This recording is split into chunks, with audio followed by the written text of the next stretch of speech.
The voice of Donald Sebolai echoed through the airwaves of Soweto and the surrounding areas on his daily inspirational chat show on a community radio station, Josie FM. Many people looked forward to this show every day, especially on Thursdays when he would be playing gospel music on his show. Sebolai was a lovable and a charming person who was loved by his colleagues and family. In 2013, the 37-year-old Donald was nursing a broken heart from a failed relationship. And many people close to him didn't realize that he was harboring resentment and anger towards the opposite sex. His friend says he started drinking a lot and was womanizing. Although he was starting to change, his radio show was not affected as he was still performing his duties well. Donald was loved by many women, and many even saw him as an ideal lover. But one who did not know that he could be very violent when drunk was Dolly Rachel Shabalala. Dolly Rachel Shabalala was a 32-year-old vet's receptionist and a mother of one. She was also a part-time student at Wits, studying towards a Bachelor of Arts in Psychology. She was going through a divorce when she met Donald in November of 2013 as she was visiting a friend at the pub. Okay, yes, I could remember. I'm going to figure out the same thing next week, isn't it? Sharp. Okay, so we're not going. Hello, sister, how are you? Good, how are you? What's the things? How you Donald? Dolly, Donald. Wow, that's a nice. So, you're where you staying? I'm staying here. Oh, okay, all right. Yeah, please let's thank you. I think I know you. You know me, right? Until DJ Donald. I'm babbling you there alone. Catch up and I'm declining. I'm going to be here. How? Zabaguti so Slangana Sam, I guess I am much to come back.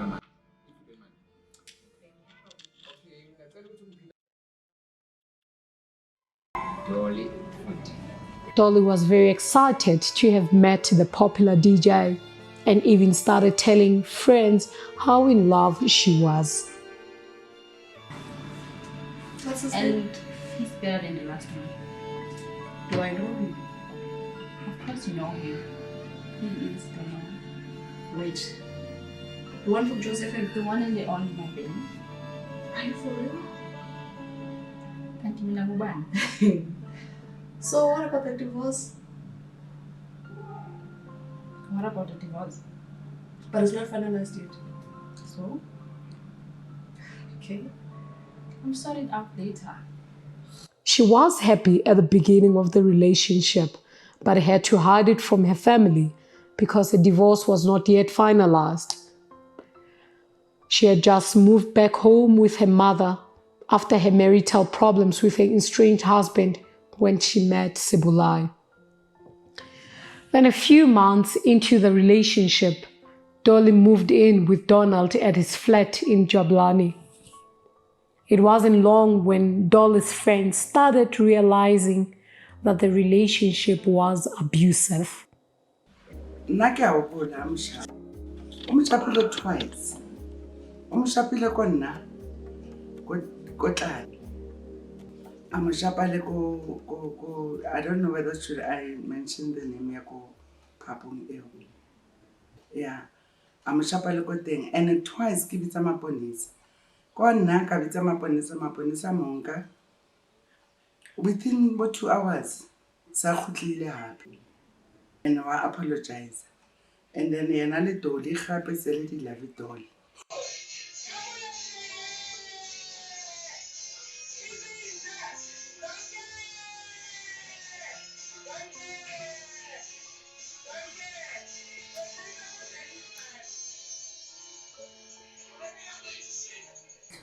I said I'm playing next. I'm sure like you. Ke gone ke utlwa ditaba tsa teng ha setse a a mmolaile. Jwale na ntse a sa mo tshwara gantle. O ne a mo shaba ba ne ba tshaba go mpolelela. Tšhomi tsa gagwe ba ntla gagwe ba di kene tšhomi ya gagwe. O ne a tshaba go mpolelela gore motho o shapale ene o tla qetella a mmolelele a mo etsang ka. Ke rao yaanong Dolly ene a emela ntho e kana a tswa ko a qabane le monna gagwe. Ene a gopole monna gagwe a mo shapa nna a mo mathisa gore a batle mo gae. Donald was also seeing other women while abusing Dolly. He even chased her away from the flat at some stage, complaining about bad sex. Dolly had recently moved back at the flat when on the 29th of June 2014, an argument broke. Babe, Hey, babe. I'm going out with my friend. I need to accommodate with Jelly. You know my friends. Abundant. What do you mean I'm happy? I need some fresh air. Come on. You're not my husband. Jeez. You're my boyfriend. So much in Tanzania, I wish I ain't having a bank.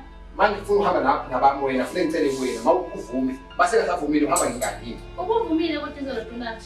Yes namhlanje yini sesifathi yenza la nje Hawu hlale phansi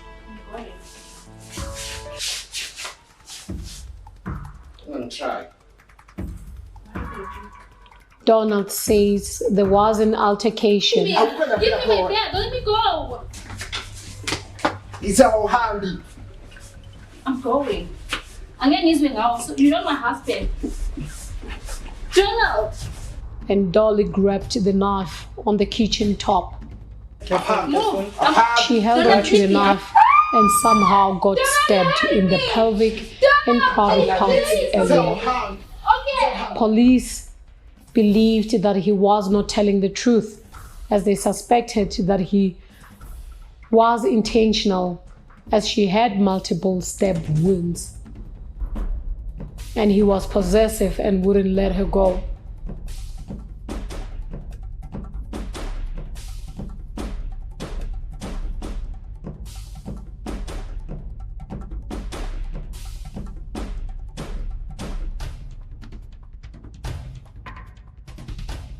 When Sebolai realized that she had been stabbed and bleeding profusely, he did not call an ambulance.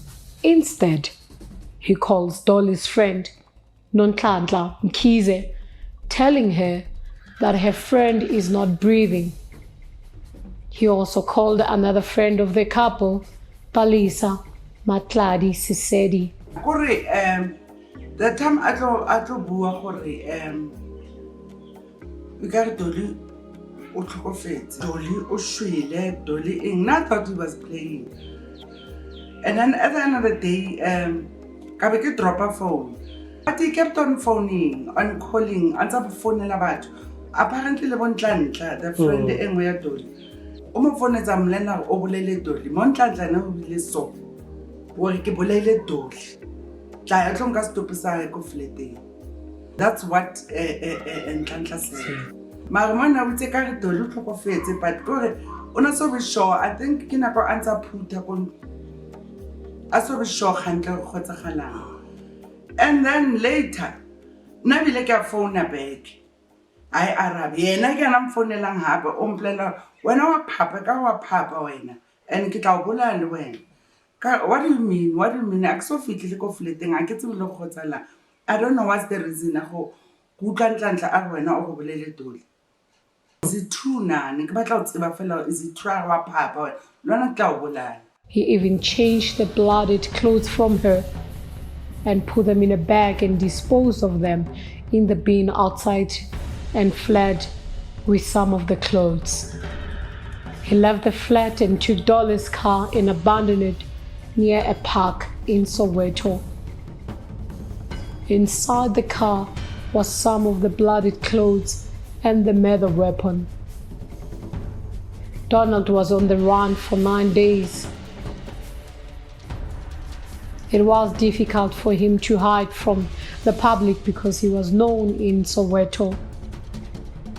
And the police had issued a 50,000 Rand reward for any person with information that could lead to his arrest. Donald Sebolai called the deceased friend, Manhunt, and informed her that he had killed the deceased, Dolly. When we got to the scene was in order in terms of he had cleaned the blood, but there were some blood stains that were left around beneath the sofas and tables. And other tables, there was some blood there. Then there were also some clothes that had blood stains on the washing machine. And there was also a mop that had a lot of blood on it. And again, there was a knife also was recovered at the scene. The knife that had blood stains was also recovered. Then we also recovered the blankets, which were blood soaked. We went outside. We recovered blood soaked clothes inside the dustbin outside. The deceased was lying on her bed. Actually, what happened, Donald Sebolai, after staining the deceased on her private parts, he put her on the bed and covered her with a duvet. He actually stripped off the blood soaked clothes that the deceased was wearing, and put new clothes and put her on top of the bed and covered her with a blanket and covered her with a duvet. After that, then it seemed like you could see that he tried his best to clean the blood, to wash away the blood. After then, he locked the apartment. After locking the apartment, he left with the deceased car. Left her there dead and called the deceased friend, Manhunt. He kept hiding in different places, and at a friend's place, the police got a tip-off about his whereabouts. Ironically, less than a kilometer away from the radio station that he worked at. As someone who was motivational and inspirational to many women and encouraged them through his show. He was arrested in June 2014 and he denied killing Dolly intentionally, saying it was a mistake. He was trying to take the knife away from Dolly. He then said Dolly killed herself. My colleague got a tip from members of the community in Dume about the whereabouts of Donald Sebolai. We went there, arrested the suspect, Donald Sebolai, and brought him to German police station. That's where I continued with my investigation, as I was the lead investigating officer. Even though he was a murder suspect who was running from the police, some of his friends came to support him in court. According to the police, he did not show any remorse. Donald even told the police after he was arrested that he hates women. He pleaded not guilty. He actually didn't show any remorse. He wanted to evade justice. That is why he came up with false, stories. He wanted to get away with murder. He was arrogant.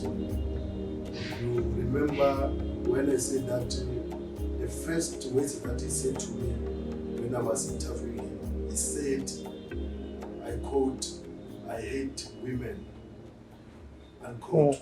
Yes, that's what he said to me. When I spoke to him for the first time, that were the words that he said to me. He told the court how much he loved Dolly and he was a man who did good for the community. He kept on insisting that it was a mistake. The Johannesburg High Court, sitting at the Palm Ridge Magistrate Court, southeast of Johannesburg, heard this when Sebolai testified in his murder trial.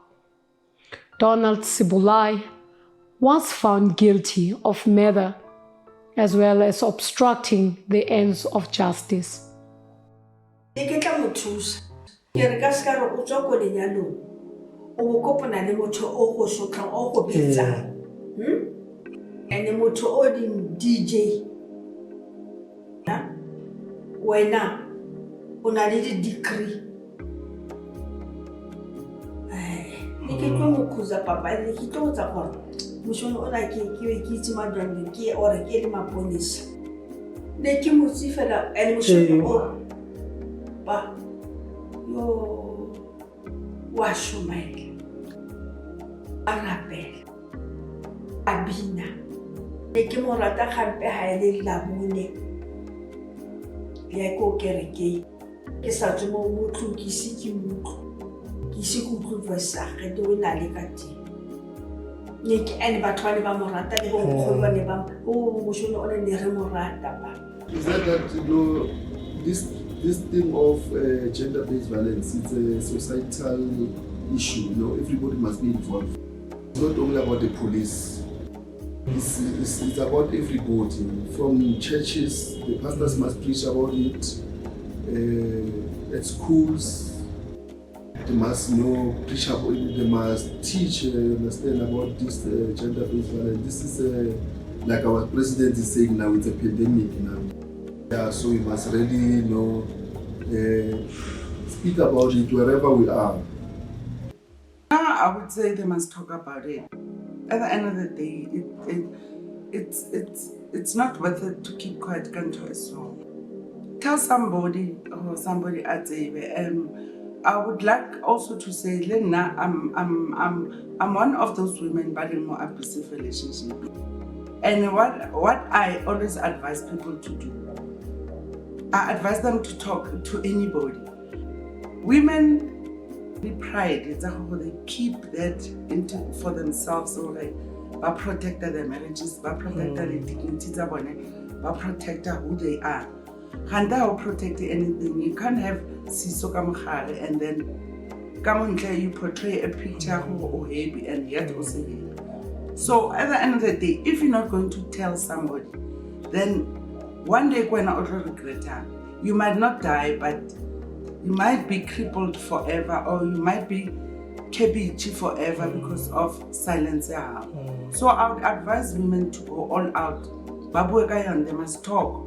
Like about neighbor, even if anybody out there today, because I need to be over, but you'll be a better person.